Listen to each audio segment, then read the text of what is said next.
Attention to Africans, both living abroad and within the diaspora, let's not be stupid again. The same playbook they use for Patrice Lumumba, the same playbook they use for Kwame Nkrumah, the same playbook they use for Thomas Sankara, is the same playbook that they are trying to use for Ibrahim Traore. And we cannot let that happen, bro. The accent and image that Ibrahim Traore represents is not only a threat to Westerners, but it's a threat to all the leaders in Africa that have been sitting and collecting dust and doing nothing for us, just squandering our wealth. We are not our parents' generations, bro. It's up. We're tired of being disrespected. Everywhere you go, Africans are getting disrespected. How much longer are Africans supposed to be living in poverty? Being self-sufficient, being independent, being defiant is what the threat is, because they know what it represents. I am a proud African as it is, but seeing Ibrahim Traore makes me so much more proud, bro. That's what African leaders are supposed to represent and stand for. Not supposed to be docile, kissing people. Like, what do you carry yourself with some dignity and some pride? We're never supposed to be going around begging for nothing. We don't lack for nothing. Let's get ourselves together, couple our resources, educate ourselves, and get Africa developed the way that it needs to be developed. I know for me, all investments are going to Africa. So this is my call to all Africans. Unfollow all of these gossip pages. If anybody is now talking about something that's moving us forward, you're wasting your time, bro. You're wasting your time and you're wasting your resources. We don't got no more time to be wasting around, bro. And listen, we cannot leave it to the older generation. I already gave up on a lot of them. Their minds are colonized to the max. Leave them there. We got to do the work that it takes to get Africa to where it is now, to where it needs to be. They said they were going to save Libya. Today, let's go to Libya and compare Libya to that of when Omar Gaddafi was ruling Libya. And we'll find out the differences. Today, Libya is in tatters. Libya is going down. Yes. Right now that we have seen another leader in Africa rising up to serve the interests of the people, America is back again. If America wants to save somebody, they can go to South Sudan. If America wants to save somebody, they can go to Congo. If America indeed want to save themselves, they will be better off than they coming to save Burkina.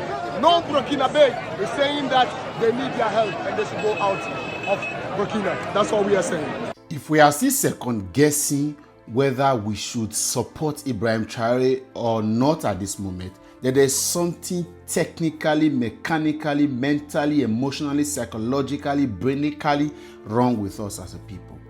As a matter of fact, every single African should stand up and stand for Ibrahim Traore and Burkina Faso, and of course the entire alliance of Sahel states. It is high time.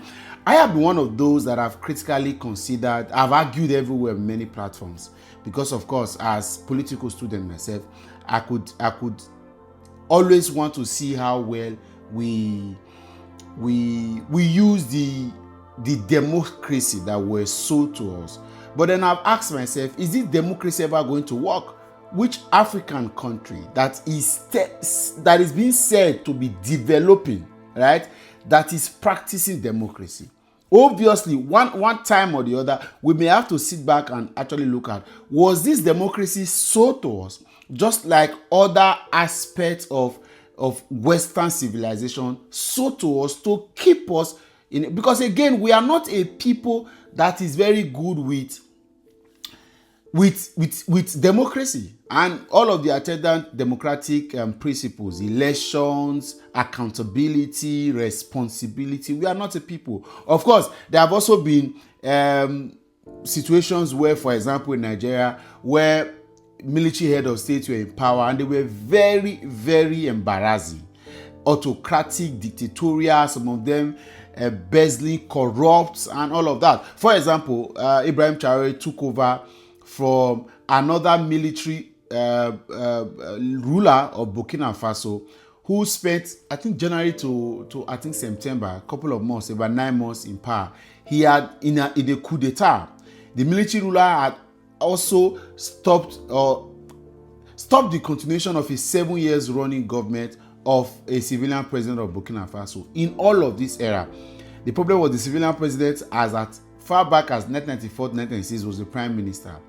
From 2002, 2012, I think, he was the president of the Burkina Faso National Assembly. And then he became president of Burkina Faso 2015 up until 2022, before he was removed in a coup d'etat. All of these times, so these people began to see that the country wasn't moving forward. And like Ibrahim Traore said when he took over power, he said it was shocking to see that despite the efforts, physical presence of the French troop in what they call restoring peace and ensuring that security of the land was, they had the most troubled state in the region of West Africa, going through a whole lot of security issues, terrorism, and all of that. Since the French troops were asked to vacate Burkina Faso, they've had little or no security issues. What does that tell you? All of this is like this picture I shared one time that I can never forget. They are the ones using one of their hands to push people to fight, whereas beneath, they're using their hands to take off the mineral resources. So Africans must start for Ibrahim Traore, whether or not it was, because Africans must be allowed to decide the kind of leadership, the kind of system that works for them. The idea of all of this post-colonialism, imperialism, and all of this neo-colonialism must stop. Africa must grow to the point where we will decide what best suits us. The idea of allowing a military general in US to codename Ibrahim Traore and to define him, to blackmail him, and make people, that time must stop. And I'm happy to see Africans from all over. Of course, the only people now not supporting Ibrahim Traore is the fact that Tinubu supporters and the APC.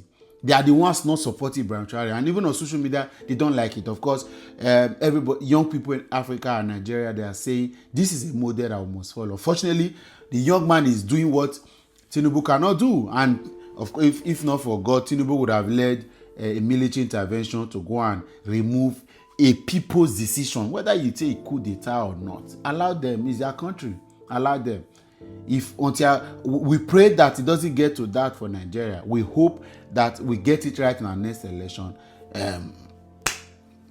I'll stop there. I'll stop there. However, we must agree that Ibrahim Traore, and every single time we must put our voices out in defense of what is the revolution that is happening in Burkina Faso. Go and check the economic revolution, check what he's doing in the judiciary, check what the quality reforms he's doing. The first and foremost, the biggest need of an African state is to cut off the hands of these Western organizations that have been putting us in this problem. Till tomorrow, we cannot remove the fact that there are Western influences in the security situation in Nigeria. But of course, because of our leaders that have built alliances that are friends and romancing and in bed with some of these Western organizations that are our problems, we can't get out of it. We can't get out of it. And that's why they play very less or minimal attention to the security issues, because they know where it's coming from. So then again, we can't deceive we can't continue to deceive ourselves. On Ibrahim Traore's mandate we stand. Africa must be to, like the young man said, this was the same script that was used for Patrice Lumumba, same script used for Kwame Nkrumah, the same script used for Muammar Gaddafi. Now they are implementing that same script for Ibrahim Traore, and we will not allow it to resist it. Let the state decide what best suits them. If they say they don't want the leadership, let them decide. Nobody, no big brother is allowed again to decide for Africa what's best for Africa. A time will come where Africans will sit on the round table and decide what system of government and what system of economy that they will do, because all of these borrowed influences and all of these cultures, all of these systems that have been transferred and migrated or imported from Western societies that most of them are not using. Is it the same system that China, Russia, South Korea, Japan, is it the same system that they are using? But of course, we'll be bottled to force our way into a particular. They are giving us grants and aids and loans to continue to keep you so that they can continue to exploit you and use your mineral resources to develop their land. And so recently now, they have also made it very terrible. So your human resources also leave your country to come and stay, because they make it quite uncomfortable, quite uninhabitable for your people. Africans, it's time.